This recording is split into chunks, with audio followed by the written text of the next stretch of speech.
Hi everyone, it's Megan here from Bottle Tree Hill Organics in South Burnet in the middle of winter in southeast Queensland, Australia. So we would like to make some videos about the Holgren principles, 12 principles. This first one starting to talk about integration rather than segregation and how we've done that on our farm, which is 540 acres all up. So we're doing a little bit of replanting at the moment and reflection, and to gain a little bit more resilience in what we do as far as climate is concerned, because it is getting harder and harder with the drought last year, under 300 mils of rain and very erratic weather that we've never seen before. So we've been here for around that 30 years, and just about everything we've done, we've essentially been informed through permaculture, planning, practice, and philosophy. So just inviting you on this journey with us, see if you'll get anything out of it. And yeah, hopefully we'll be able to show you what we've done in the past, particularly with animals, and how we do things with the planting in our market garden and where we're moving on from there. Okay, so at Logboy we have many layers of integration rather than segregation. We run our enterprises very closely stacked together, so each complements the other in some way. So our animals sort of passively, through the virtue of their natural behaviours, perform multiple functions. An example of this is our chickens, which work as nomads, protected by their large netting, shifting around, pumping out eggs for our family, and poo for the pasture, lots of fertiliser, scratching up fly larvae and ticks and weeds in the pasture.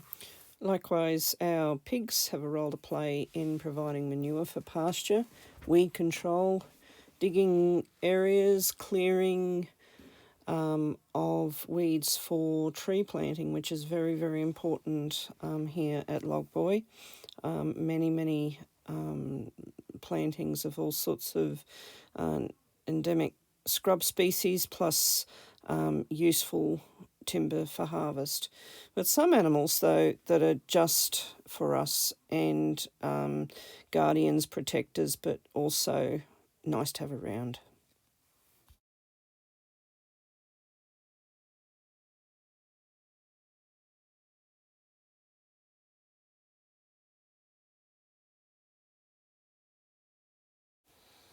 So here is Logboy, where we function as a family, observing and interacting every day for production, livelihood, self-sufficiency, but also making sure that we are respectful to our environment, because we are part of nature's living system, and we always are trying to expand those areas and being sensitive to both as we go along. But climate has really been a problem in the last year or two, but particularly with our market garden enterprise. We have been supplying our local community with veggie boxes probably for the past 3 years of about the 15 years that's been in existence. So this is a little bit of a walkthrough with some of the things that we do in the garden. So this is ground zero, 14-degree day and a cold winter. Beds look a bit empty after more erratic weather, frosty, dry, etc. So this is our old hoop house. It is about 5-year-old now, made from all recycled materials, filled this year with around 5 tonne of compost that we made on site with paddock grass, chicken manure from a local free-range farm, and horse manure. So lots of integration of species, no monocultures here. Some things struggling in the cold, obviously, but planting only a few metres and then a change with different species. We always do this. It seems to be very effective. It's primarily for pest control, for insect confusion, and also insurance. If an attack does occur, we won't be they won't be taking the whole lot. So we interplant a lot of our crops. Seeds and seedlings are interplanted times so that we're able to effectively harvest at the right time, and then a succession to come along straight away. This, of course, requires a fair bit of compost to go into those beds to keep up the fertiliser. We prefer not to bring too many things in, any fertilisers. Instead, we try to make lots and lots of compost every year. So this is a walled area of the garden that we did this year. It's one of the things to make it a little bit more integrated and protected in this garden. So we've got rosemary up the side of that hoop house. That's been not only a great seller in our veggie boxes, but also very effective at keeping insects away. Lovely smell as the wind hits it. So we've just covered that area with a whole heap of paddock grass, about a foot now. We've had some old beds in there that have been going for years that have been beneficial insect hidey holes. So we're just cutting those and revamping those. They've probably got another year in them yet. Some young plantings of some cabbages, structures over them just in case it does get too hot. So this is our other hoop house, showing you there some of the ways that we integrate weeds in what we do too. So that was a mallow, and mallows we use because they have a very deep taproot, great greenery at this time of year. Also some mustard, which is about the only bee food that we have in years like this. So we do leave some of those, wild radish and mustard, just for the bees to have their time with, and sort of chop and drop them into the compost as a nitrogen resource when they've come to about this point in time. So this is approaching one of our swales, our only swale in the garden so far, where we planted a whole heap of very close mulberries last year. Those mulberries are catching the nutrient that comes down from the paddock, and it may seem fairly flat, but there is a reasonable slope there. That swale also catches water for that hoop house.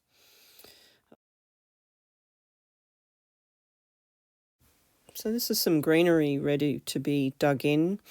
Some of it's planted, some of it's not. And we're coming up to a few, so that's biofumigate plantings there. But we've also got some borage there, ready to flower, very important bee food and dynamic accumulator as well. We've got some calendulas in here, and also some perpetual onions and leeks that we're continuing to spread across that area, because that's a nice little edge for them. They also provide a little bit of insect habitat along there. So that's a mallow, another insect habitat, and a very useful weed in our garden. There's some chard. Chard is a big thing in the middle of winter here. You can see a mushroom in there. We've actually used some mushroom compost this year, which is the first time we've ever done that, just as a bit of an insurance policy, because it's been so tragic with the weather. So down the sides of these beds, covering those wombocks there, is a little red shallot that is very prolific, wants to do its thing all over the place. So we're planting it in rows here as wind protection. Also to provide a little moisture niche for the plants that are under it while they're little, and they've grown much better with that. It's also an insect deterrent, of course, and goes in our veggie boxes, and we sell a lot of that. And we can also use it dried, all sorts of things. This is a lettuce that has gone to seed, a cos lettuce. Cos is the best lettuce in the winter here. Goes very, very sweet. So it's just dropping its seeds on the ground there. We have plenty of it. And we're just being lazy here pretty much, making a hardy seedling, coming up there, and we'll just transplant it into other parts of the garden, and it will survive a lot better on that. Some Russian garlic and broad bean planting. Broad beans are a very essential winter crop here because we find them so yummy. They're a big part of our diet, but also a legume. And this is another legume, a little clover, and we leave those just come up in the garden and they just creep along. They're not competing with anything. In fact, they're pumping out the nitrogen, as you can see by the nodules there, gathering it from the air and taking it into the soil. So another bee food there that we're just about to sort of harvest, but letting the bees have that. Their next crop will be our blue gums, which will be flowering in a few weeks. Now we've had a little bit of rain. So again, in this hoop house, there's lots of very small plantings. We've planted oats all through here, as a matter of fact, and that will be the chop and drop mulch. Oats have a fantastic effect of conditioning the soil. The soil organisms just love to consume oats and do all the right things with it. So they're planted right through there. And it's the power of observation here. You have to know really what you're doing when you're weeding. But we've got various little winter crops there, showing at that ground level what our mulch is doing, protecting the base. Not being too particular about our weeding, but particular enough not for having too much competition with the wrong things. Some last of some leeks there too. They're another big seller in our veggie boxes. So this is the paddock, pretty much what it looked like when we started, I suppose. This hoop house that we've been looking at, it's the first one that we actually built out of non-recyclable materials. Have decided to experiment. It cost us about $900 to put together. It's made of steel. The hoops were put together curved by a local engineering works, and it's all been put together just with nuts and bolts. Fastenings, so we can technically just lift that one up if we want to and take it away to another place. On the side we've got some plastics, weed matting, which we don't like, but for now it's been our only alternative within this situation because we didn't have enough iron to put on the sides, and we'll only use recycled iron that is at its worst, can't be used for anything else. So we'll probably replace that in a couple of years when it's had its time as well. And we already had that, and it was secondhand. So looking out onto areas that we will be planting this year, that area behind, we've always had it under pumpkins and watermelons and corn. Likewise, this area next door to the hoop house. So some more weeds. We've got some Mexican poppy there, which we just chop and drop before it flowers. It's got lots of silica, so it's another weed that's helping us. That's a sorghum crop that we planted last year that has been great for chop and drop. These are areas that we're integrating a lot of timber in to make some hedgerows. Last year we experimented with pigeon peas, which provided a lot of shade and nitrogen fixing in those hedgerows. They got frosted very heavily, obviously, this year, but we've still got to the stage of having peas, so we've harvested some of those and made some dal out of it. But it had lots of things in it, this hedgerow, including lemongrass, lots of lucerne, some flowers, sunflowers, beans, so mung beans, cowpeas, red dwarf, snake beans, and lots of higher things too.